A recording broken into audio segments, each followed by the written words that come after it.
Welcome to our WhatsApp class during this lockdown period.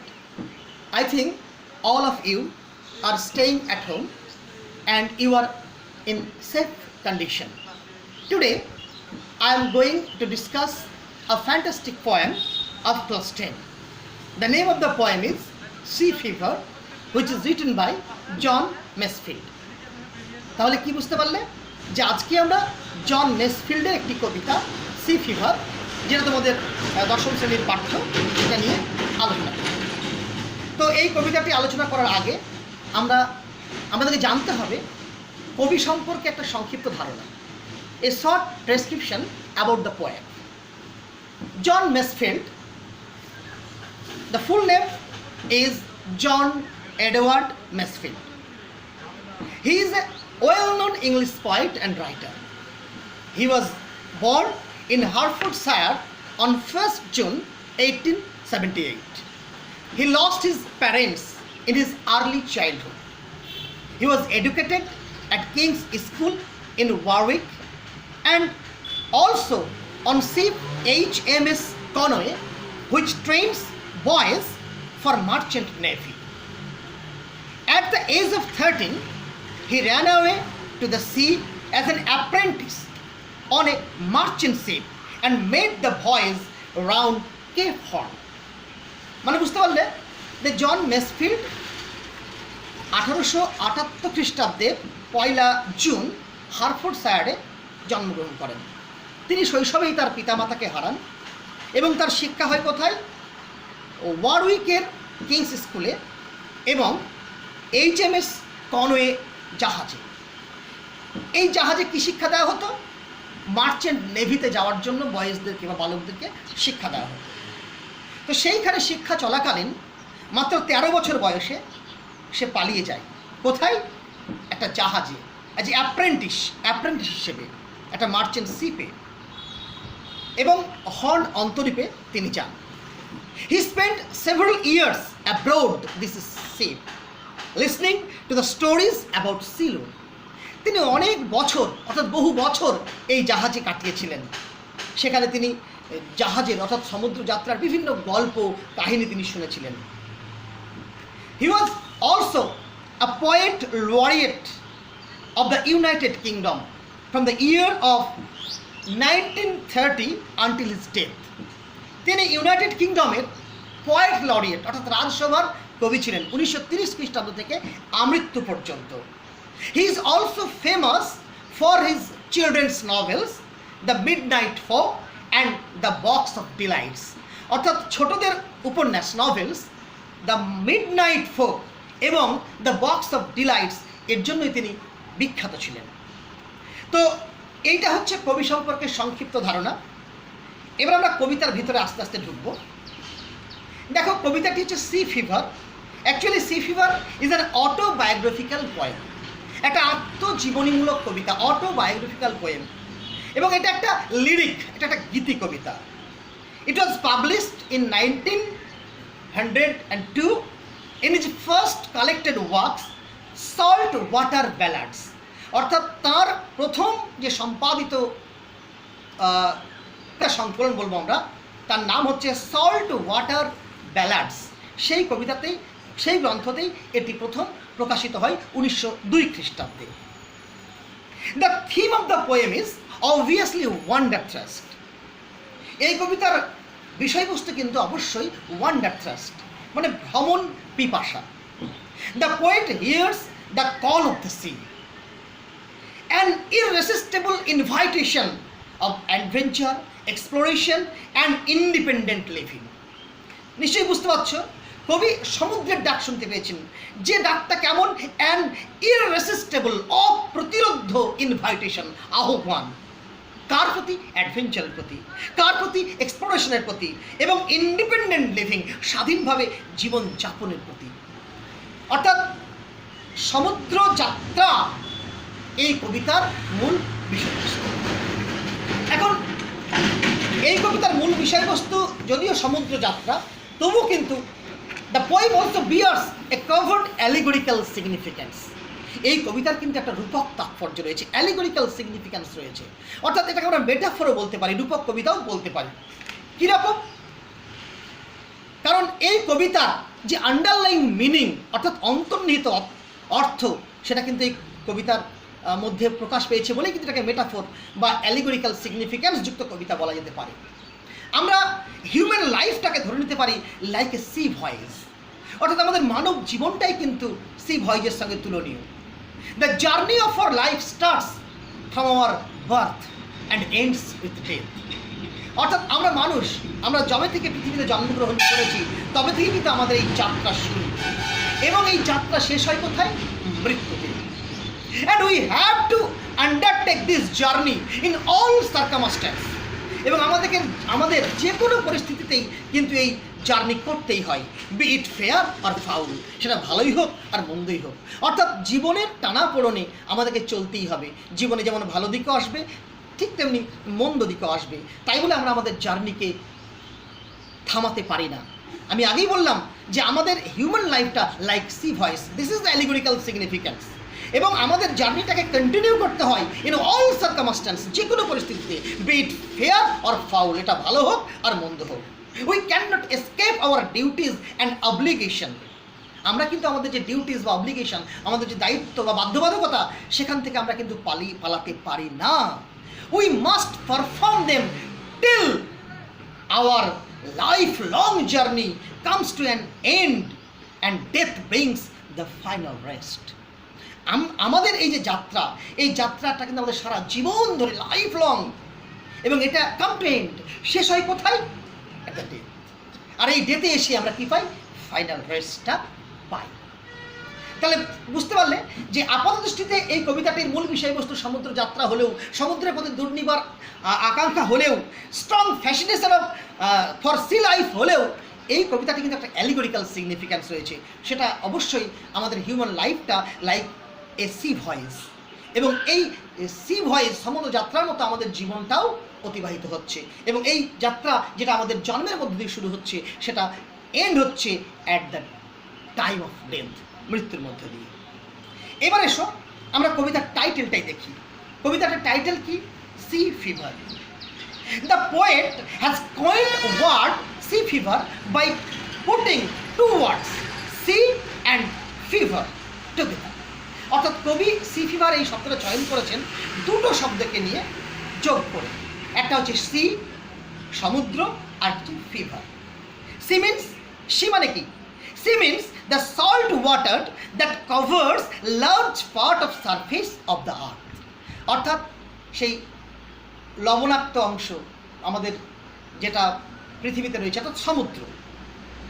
and fever means, here fevers means restlessness, বিশ্রামহীনতা, অবিশ্রান্ত। therefore the poem Sea Fever suggests that the poet's love for the sea is like a fever or a strong emotion or an irresistible desire. নিশ্চয়ই বুঝতে পারছো? Indeed, in this poem, the poet expresses his strong passion for a wandering life on sea. অর্থাৎ সমুদ্র যাত্রার প্রতি কবির যে আকাঙ্ক্ষা, দুর্নিবার আকাঙ্ক্ষা, সেই দুর্নিবার আকাঙ্ক্ষা এখানে প্রকাশিত হয়েছে, আর সেই জন্যই কিন্তু সি ফিভার এই নামকরণটা করা হয়েছে। এসো আমরা এবার এই কবিতাটি প্রতিটি লাইন পড়ি এবং তার ব্যাখ্যা করি। So dear students, please open your text book and listen to me carefully. Now I am going to read the poem thoroughly. I must go down to the seas again, to the lonely sea and the sky. I must go down to the seas again, to the lonely sea and the sky. দেখো কবিতাটা শুরু হচ্ছে I, একটা pronoun দিয়ে। এখানে I মানে কি? I refers to the poet himself, কবি নিজেই। তাই কবি কি বলছেন? আই মাস্ট গো ডাউন, আমি অবশ্যই যাব। কোথায়? টু দ্য সিজ, সমুদ্রে। অ্যাগেন, দেখো কবিতার প্রথমেই কিন্তু প্রথম লাইনেই কবি এগেন এই শব্দটি ব্যবহার করলেন। এগেইনস মিন ওয়ান্স মোর, আবার আবার নতুন একবার। তার মানে এই ওয়ার্ডটাই কি থেকে আমরা কি বুঝতে পারছি? The poet had already enjoys sea life. আমরা আগেই পড়েছি, জেনেছি যে মাত্র 13 বছর বয়সে তিনি পালিয়ে গিয়েছিলেন, একটা জাহাজে যোগ দিয়েছিলেন যে অ্যাপ্রেন্টিস, এবং সেভারাল ইয়ার্স তিনি অ্যাব্রোডে কাটিয়েছিলেন। কিন্তু সেভারাল ইয়ার্স অ্যাব্রোডে কাটানোর পরেও তার কিন্তু যে উন্ডার ট্রাস্ট সেটা কিন্তু মেটেনি। তাই তিনি আবারও যেতে চান। তাই প্রথমেই তিনি এই এগেইন শব্দটি ব্যবহার করলেন। এই এগেইন শব্দটি ব্যবহারের তাৎপর্য এটাই, কারণ আমরা বুঝতে পারলাম যে এগেইন শব্দটি ব্যবহার করা হচ্ছে এই কারণেই, কারণ the poet had already enjoyed sea life. এর আগে কিন্তু পোয়েট সি লাইফটাকে এনজয় করেছেন, কিন্তু সেই এনজয় করার পরেও তার কিন্তু ভ্রমণ পিপাসা মেটেনি, সমুদ্রযাত্রার আকাঙ্ক্ষা তার শেষ হয়নি। তাই তিনি আবার সমুদ্রযাত্রা যেতে চান। তাই তিনি এগেইন কথাটি ব্যবহার করলেন। To the lonely sea and the sky. কোথায় যাবেন কবি? টু দ্য লোনলি সি, সেই নির্জন সমুদ্রে, অ্যান্ড দ্য স্কাই, আর সে আকাশে। অর্থাৎ সমুদ্র, নির্জন সমুদ্র আর আকাশে তিনি আবার যাবেন। And all I ask is a tall ship and a stir to steer her by. এবং তিনি চাইবেন, and all I ask is, আমি চাইব। কে চাইবে? কবি। কি চাইছেন? a tall ship, একটা টল জাহাজ, দীর্ঘ জাহাজ, and a star to steer her by, এবং একটি নক্ষত্র, যে নক্ষত্র তাকে দিক দেখাবে। দেখো এখানে স্টার কথাটা ইঙ্গিত করা হয়েছে। তোমরা নিশ্চয়ই জানো যে before the invention of the compass, the sailor was guided by the pole star. অর্থাৎ যখন কম্পাস আবিষ্কার হয়নি তখন কিন্তু নাবিকরা ধ্রুবতারাকে দিকেই দিক নির্ণয় করতেন। কবিও চাইছেন তাকে ডাইরেক্ট করুক কে? দ্য স্টার, তারা। তাই কবি চান একটি দীর্ঘ জাহাজ আর নক্ষত্র, যে নক্ষত্র তাকে ডাইরেক্ট করবে, তাকে দিক দেখাবে। And the wheels kick, and the winds song, and the white sails shaking.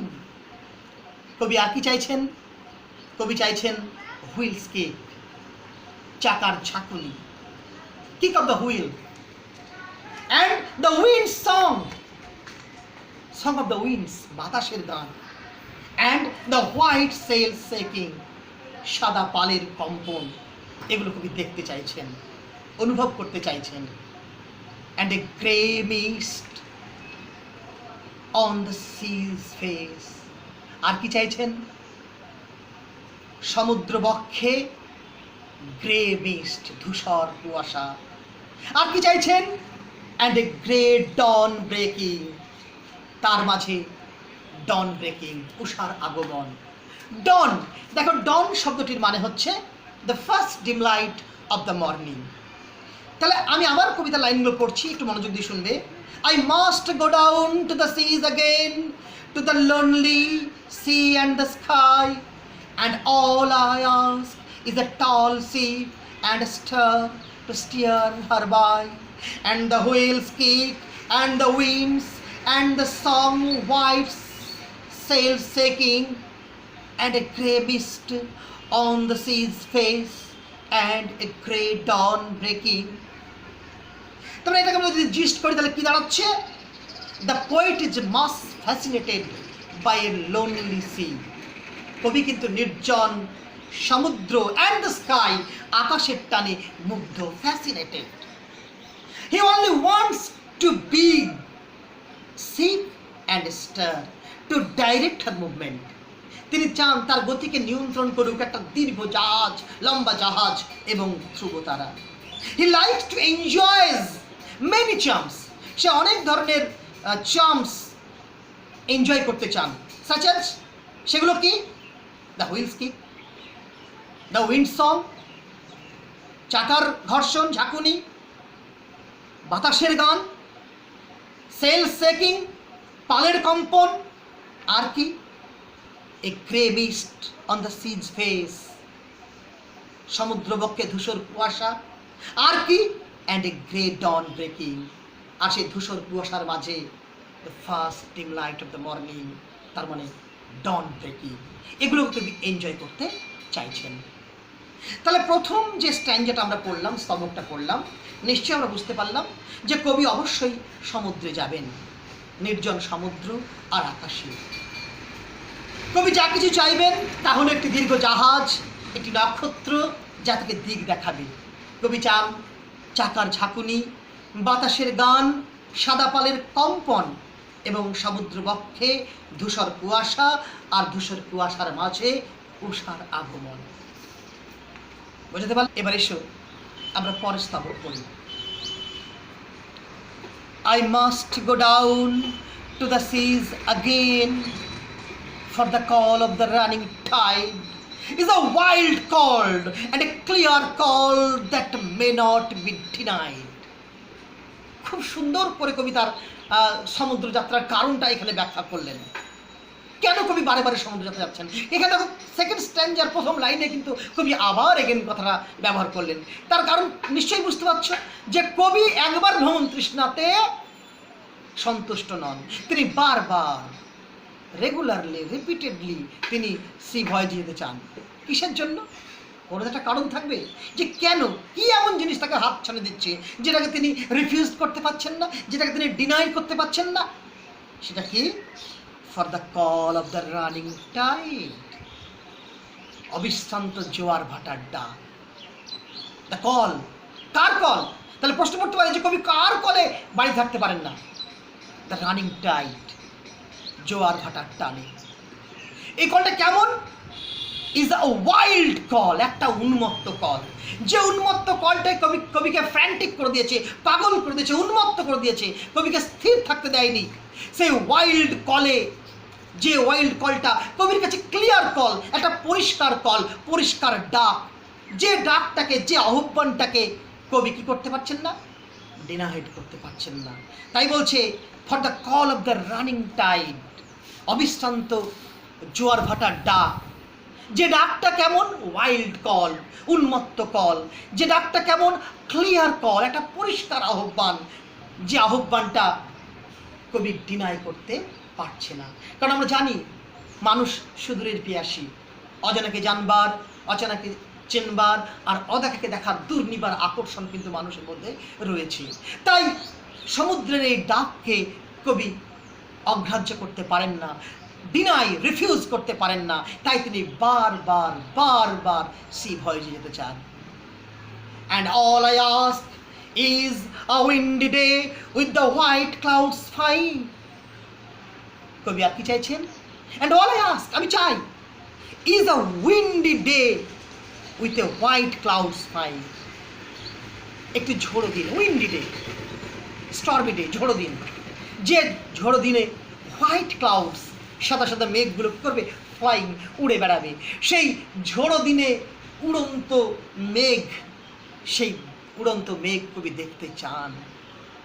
উড়ন্ত মেঘ কবিকে টানে। And the flung spray and the blown spume and the seagulls crying. শুধু তাই নয়, কবি চান flung spray. Flung spray means scattered water, scattered flying water, অর্থাৎ উৎক্ষিপ্ত জলরাশি। সমুদ্রে যখন জাহাজ চলে তখন কিন্তু সেই সমুদ্রের জলের সঙ্গে জাহাজের তলে ধাক্কা লেগে জলরাশি বিক্ষিপ্ত হয়ে পড়ে।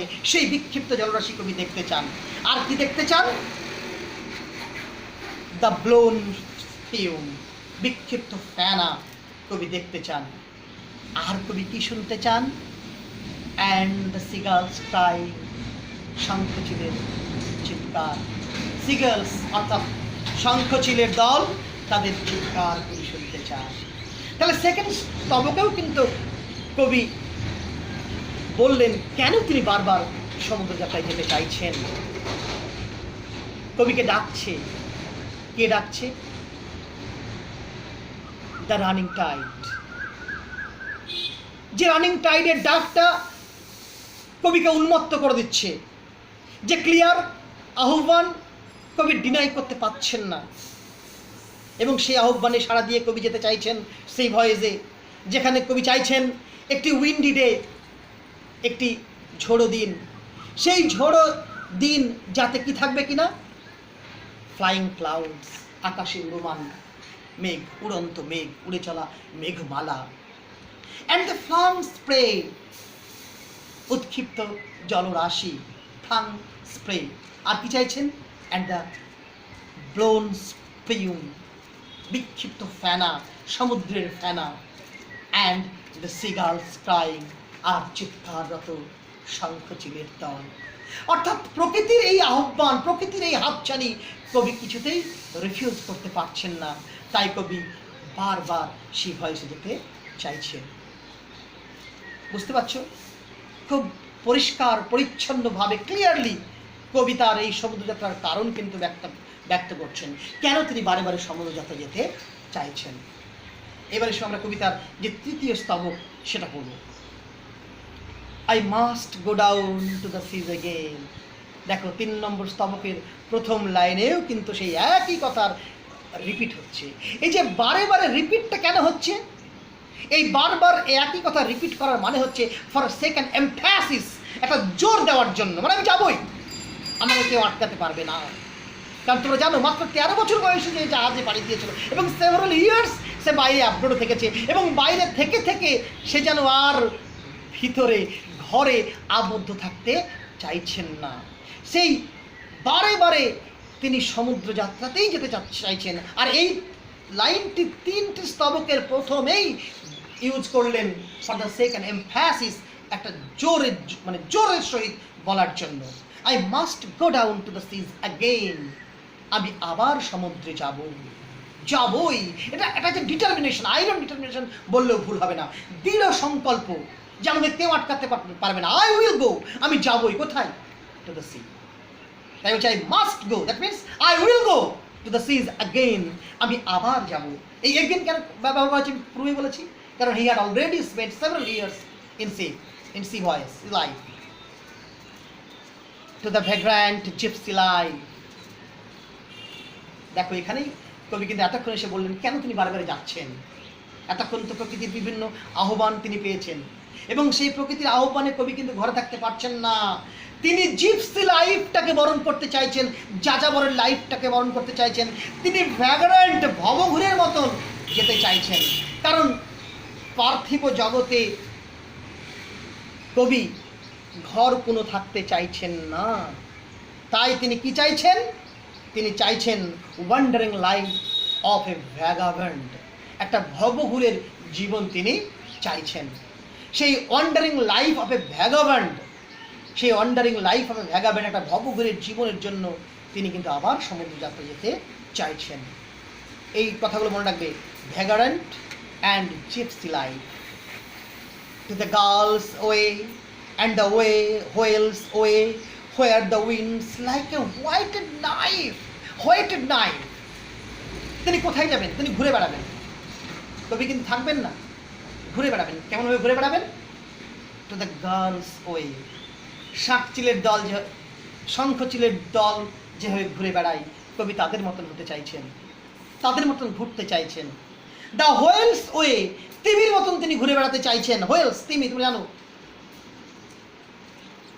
where the winds like a whetted knife, তিনি সেখানে ঘুরে বেড়াতে চাইছেন যেখানে বাতাস বয় কেমন, লাইক এ ওয়েটেড নাইফ, একটা শানিত ছুরির ন্যায়, ধারালো ছুরির মতো। অর্থাৎ এখানে বাতাসটাকে ধারালো ছুরির মতো বলা হয়েছে। নিশ্চয়ই বুঝতে পারছো, এক্সট্রিম কোল্ড উইন্ড যদি হয়, সেই এক্সট্রিম কোল্ড উইন্ড কিন্তু বাতাসে গায়ে যখন লাগে তখন ছুরির মতোই বিঁধে। তাই সেই কোল্ড উইন্ডকে কবি এখানে ওয়েটেড নাইফ অর্থাৎ শানিত ছুরির সঙ্গে কী করেছেন, তুলনা করেছেন। ঠান্ডা হাওয়া ছুরি যেমন কী করে মানুষের শরীরকে ভেদ করে, চামড়াকে ভেদ করে চলে যায়, ঠিক তেমনি ঠান্ডা হাওয়াও শরীরকে কী করে, ভেদ করে, মাংসকে ভেদ করে গিয়ে হাড়ে লাগে। কবি চাইছেন টু দ্য গার্লস ওয়ে, শঙ্খচিলের মতো ঘুরে বেড়াতে। কবি চাইছেন দ্য হোয়েলস ওয়ে, তিমির মতো ঘুরে বেড়াতে, যেখানে ঠান্ডা বাতাস বয়, লাইক এ হোয়েটেড নাইফ, শানিত ছুরির মতো। And all I ask is a merry yearn from a laughing fellow rover. শুধু তাই নয়, কবি এটাও চাইছেন, and all he ask is, আমি আরো যা চাইবো সেটা কি, এর আমি চাইবো, কে চাইবে? the poet wants, the poet চাইছেন, the poet ask, কবি চাইছেন, কি চাইছেন? a merry yearn, মজাদার গল্প। yearn, please notice the word yearn. yearn means tell, গল্প বা স্টোরি। merry yearn, মজাদার গল্প, সুখকর গল্প। তাদের কাছ থেকে? লাফিং ফেলো রোভার, যারা ফেলো রোভার, যারা সহ নাবিক, তাদেরকে বলা হয় fellow rover. A companion or an associate, সেই ফেলো রোভার তার সঙ্গে যারা যাবে তাদের কাছ থেকে তিনি একটা মজাদার গল্প শুনতে চাইছেন। লাফিং কেন বলা হয়েছে? সহাস্য, কারণ সেই সহাস্য অর্থাৎ স্মিত হাসি সহনাগরিকদের কাছ থেকে তিনি মজাদার গল্প শুনতে চাইছেন। and quiet sleep and a sweet dream when the long treks over. দেখো লাস্ট লাইনটা খুব গুরুত্বপূর্ণ লাইন। এই লাস্ট লাইনের মধ্যেই কিন্তু আমি যে বলেছিলাম অ্যালিগরিক্যাল সিগনিফিক্যান্স, সেই allegorical significance lies in the last line of the poem. and quiet sleep, আমি কি করবো? ঘুমাবো, শান্তিতে ঘুমাবো। a sweet dream, মিষ্টি ঘুমাবো, মিষ্টি ঘুমে থাকবো, মিষ্টি মধুর স্বপ্নে থাকবো। তখন when the long treks over, যখন আমার দীর্ঘ ভ্রমণ যাত্রা কি হবে? শেষ হবে। অর্থাৎ দীর্ঘ ভ্রমণ যাত্রার শেষে কবি শান্তির ঘুম ঘুমাতে চান। মিলল? আমি প্রথমেই বলেছিলাম যে এই কবিতাটি একটা অ্যালিগরিক্যাল সিগনিফিক্যান্স আছে, যে আমাদের লাইফটা, হিউম্যান লাইফটা হচ্ছে লাইক সি ভয়েজ, সমুদ্র যাত্রা। আমাদের এই যাত্রা শুরু হয় কখন? আমাদের জন্মের সময়, বাই বার্থ, জন্মের সঙ্গে সঙ্গে, এবং সেটা এন্ড হয় কোথায়? অ্যাট দ্য ডেথ, মৃত্যুতে। কবির কিন্তু বলছেন যতদিন কবি বাঁচবেন ততদিন কিন্তু again and again and again and again তিনি কি করবেন? সি ভয়েজে যাবেন, সি ভয়েজে যাবেন, সমুদ্র যাত্রায় যাবেন, এবং তার যাত্রা সেদিনই শেষ হবে তার মৃত্যুতে। এই লাস্ট লাইনটাতেই কিন্তু এই কবিতার যে অ্যালিগরিক্যাল সিগনিফিক্যান্স সেটা ধরা পড়েছে। সেজন্য বলা আছে অ্যান্ড কোয়াইট স্লিপ, শান্তির ঘুম, সুইট ড্রিম, মিষ্টি মধুর স্বপ্ন, when the long treks over, যখন এই দীর্ঘ যাত্রা শেষ হবে। অর্থাৎ এখানে দীর্ঘ সমুদ্র যাত্রা refers the long journey of human life. মানুষের জীবনের যে লং জার্নি, এই লং জার্নিটাকেই বলা হয়েছে একবার টিল ডেথ, মৃত্যু পর্যন্ত যে journey, from the birth to death, জন্ম থেকে মৃত্যু পর্যন্ত এই যে যাত্রা, এটাকেই বলা হয়েছে লং জার্নি। আর এই লং জার্নি শুরু হয় জন্মের মধ্য দিয়ে আর শেষ হয় মৃত্যুতে। আর এই মৃত্যুতেই কবির যাত্রা কী হবে? শেষ হবে। আমরা জানি যে আমরা যারা হিউম্যান, আমরা যারা মানুষ, তারা আমাদের যে লাইফ জার্নি অতিবাহিত করি, এই লাইফ জার্নি অতিবাহিত করতে গিয়ে আমাদেরকে we have to face so many Hazard and obstacles. অনেক অবস্ট্যাকলস অ্যান্ড হ্যাজার্ডের আমাদের সম্মুখীন হতে হয়। কবির জীবনটাও কিন্তু কুসুমাতীর্ণ ছিল না। কবির জীবনটাও কিন্তু খুব ট্র্যাজেডির জীবন। কারণ তোমরা জানো যে মাত্র 6 বছর বয়সে, only when he was in 6, তার যখন 6 বছর বয়স তখন সে তার মাকে হারান। He lost his mother and soon after his father also died. অর্থাৎ শৈশবকালেই যে ছেলে তার বাবা মাকে হারান, তার লাইফটা নিশ্চয়ই কুসুমাতীর্ণ নয়, সুন্দর মসৃণ ছিল না। সে মাত্র 13 বছর বয়সে অ্যাজ অ্যান অ্যাপ্রেন্টিস হিসেবে সে জাহাজে যোগদান করেছিল, এবং তার এই যে লাইফে যে সমস্ত তিনি হ্যাজার্ড বা অবস্ট্যাকলগুলোকে পর্যবেক্ষণ করেছিলেন, এবং সেই পর্যবেক্ষণের ফলশ্রুতি হচ্ছে এই কবিতাটি। এই কবিতাটি কবির একটি অটোবায়োগ্রাফিক্যাল মানে রচনা, কবির আত্মজীবনীমূলক একটি রচনা, এবং এটা অবশ্যই একটা লিরিক, গীতি কবিতা। যদি এখানে কবির কথা বলা হয়েছে, প্রত্যেকটি মানুষের ক্ষেত্রে, হিউম্যানের মধ্যে ক্ষেত্রে কিন্তু এই কথাটি খাটে। কারণ আমাদের হিউম্যান লাইফটাও like sea voyage which starts with our birth and ends at the death. তো এই হচ্ছে কবিতা। এই কবিতাটা তোমরা এবার বাড়িতে ভালো করে পড়বে। এর যে ওয়ার্ড নোটসগুলো রয়েছে, সেই ওয়ার্ড নোটসগুলো তোমাদের নিশ্চয়ই রেফারেন্স বই আছে, সেই রেফারেন্স বই থেকে দেখে নেবে, ভালো করে কবিতাটা বারবার রিডিং পড়বে।